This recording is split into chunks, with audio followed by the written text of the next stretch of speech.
Hey, you guys, I'm Lisa from theScore eSports, and I'm here with Dyrus.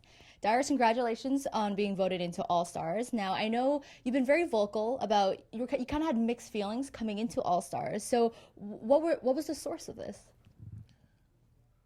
For my mixed feelings. Yeah, why were you hesitant a little? So at first I wasn't sure if it was going to be a serious All Stars or a kind of like for fun, laid back one.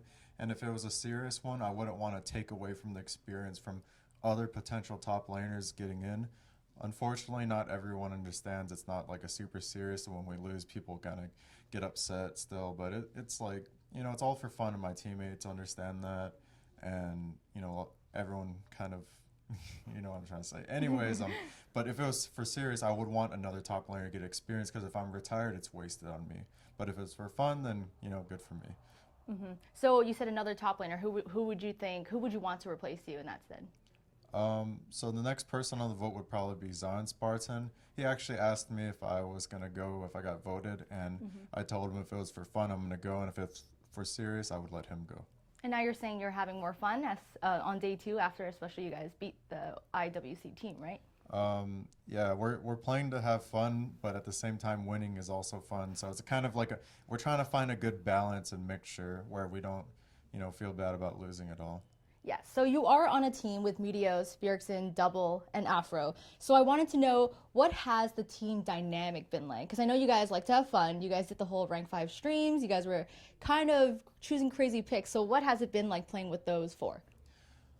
So we have absolutely no shot calling whatsoever. We kind of just do whatever we want to do. And today, after playing today, I realized we weren't shot calling. So in the middle of the game, we were trying to do Baron and do the NA throw where you just try to keep doing Baron. And then I was like, all right, I guess I'll shot call for a bit. And then I kept pinging the bottom two towers where we just play for towers and get leads slowly and try to win through that way. But that it's still kind of hard to manage when you're just like a bunch of solo queuers because at the same time you're trying to balance between playing competitively and just playing by yourself. Like if we're playing a solo queue game, we're gonna do whatever. We don't really care. But when we play against a team that's also like put together, it's kind of like a lot slower than it usually would be. So you stepped up to become the shot caller. Do you like, calling the shots? Um, when I was a really dominant player in like season 4 for my region, I was able to like have the room to think about shot calling. But this year, since there's so many amazing top laners, it's really hard for me to even think about shot calling, and I'm very bad with communication in the first place. So even though I know where to go and what to do, I don't always like shot call. And it wasn't really kind of a shot calling thing. It was just like putting the focus on what's the next objective, and that's a really important thing that every team should have. I'm curious to why Afro didn't step up to the shot calling, position because he typically does shot calling for CLG, right? I have no idea. I think everyone was just trying to have fun and figure out what to do, and I think it was the kind of position where he could shot call if he wanted to, but no one gave him the responsibility to. So he's just everyone's just doing whatever, and no one wants to be like, oh, we're doing this and be really assertive at it. After a certain point, when I realized nothing was going on, that's when I kind of just like I wasn't like leading the charge. I'm like, all right, we're just gonna do this because it just felt better when if you tell other people what to do, everyone just feels good about it and everyone has like a goal and they play towards that. But if you don't know what you're doing, everyone just kind of farms and does whatever they want to do. Well, obviously it did work out because you guys did win. So, Slowly. yeah, you guys did win.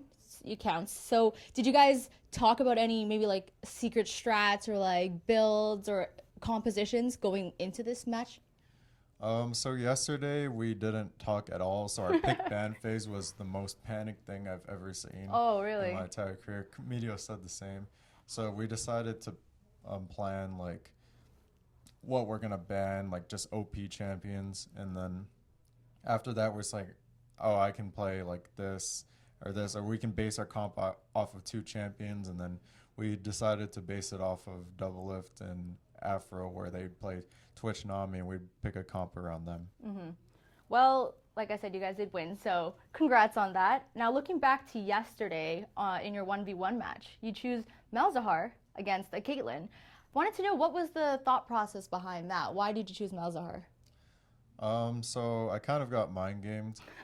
I could Oh, hear no. Kara, and then I didn't realize Caitlyn was up. It's like, oh, you're gonna pick Caitlyn, don't aren't you? And I'm like, wait, does he have a counter pick for it? So I never played a single Malzahar 1v1 in my life. I'm like, oh, Malzahar would be a good champion. So I picked them, and then I realized how terrible it was because I never maxed E, and Caitlyn was like the most broken. So I could have won slightly, but it just didn't turn out A that little well. regret there. Yeah, I don't know. I ulted and then I like fat fingered clicked away and I wasted all my mana. It's great. That sounds great. So now here's a fun question. Out of all the players here at All Stars, create an all-star team around you. So you're the top. You're the top guy. And then who else would you fill in for the other positions?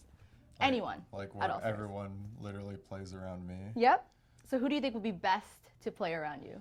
So I personally think that a lot of these players are here because their teams kind of play around them and they're all just really good in their position. So instead of picking something for me, I would just try to pick the best, most dominant players in each role. So for mid lane, I would pick Faker or Bjergsen.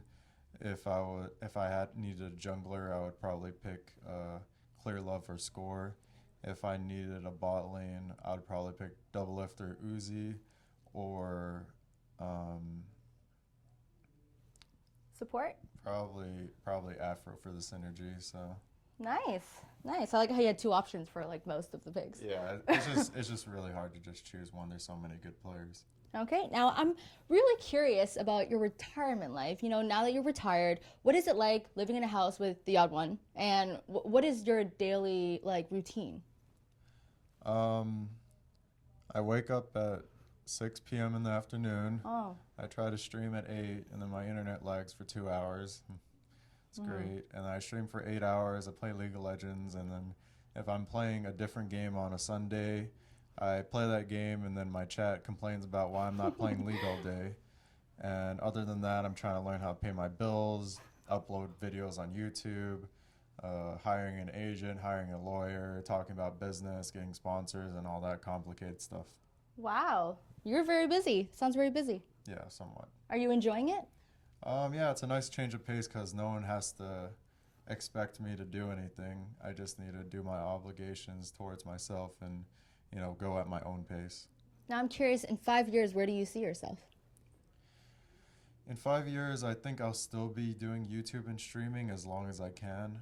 And if it starts to die down for me, I will try to start investing into my retirement. Very cool. Now, TSM has finally announced their full roster. Hanser is playing top in your place, and I wanted to know, did you have a chance to talk to him, give him any advice?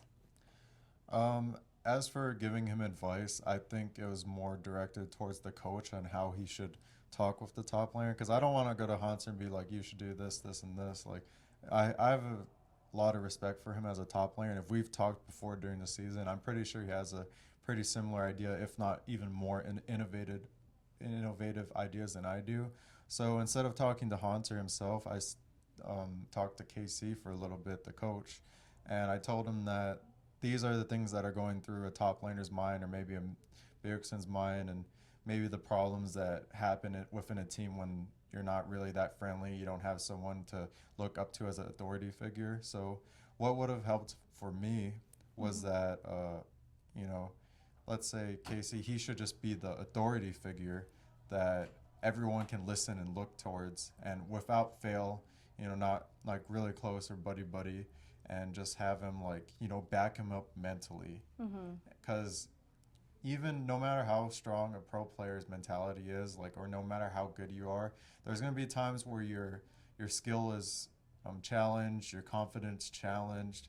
Like if you made a mistake, maybe your teammates should all back each other up. It's just a lot of very general stuff and a lot of things that really do add up all the way into Worlds, and just important times and being on a team during a season.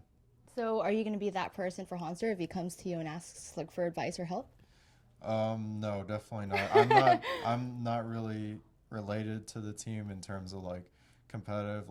If Casey ever wanted to ask me for advice on anything, I would be more than happy to let them know. And if the team was having trouble, you know, maybe one day I could, you know, just drop by and watch scrims for fun. And like, I don't know. I don't think they would come to me for help, but if they ever looked like they were having trouble and if I had something to offer to say, then I would say it. But it's not like I'm not like a main reliable source. I'm just kind of like floating around. It's like, oh, I'm here, you know. Yeah. Well, and also TSM has announced their support Yellowstar. How excited or what do you see, how far do you see TSM going with this new roster? They'll definitely take it all the way to Worlds. Wow. Because NA has gotten more competitive as a region. I think it'll be really close, and they still have a lot to be worried for. As long as they're not complacent, they're motivated and hardworking, and they, you know, trust each other, become really close friends, have a good coaching staff, good analysts, good management, no like petty problems. If they have everything, you know, set up for them, I think that they'll be very successful, and if they have a very good system set up, they'll definitely make it to Worlds. Well, thank you, Dyrus, for the interview, and I hope you have fun at the rest of All Stars. Thank you.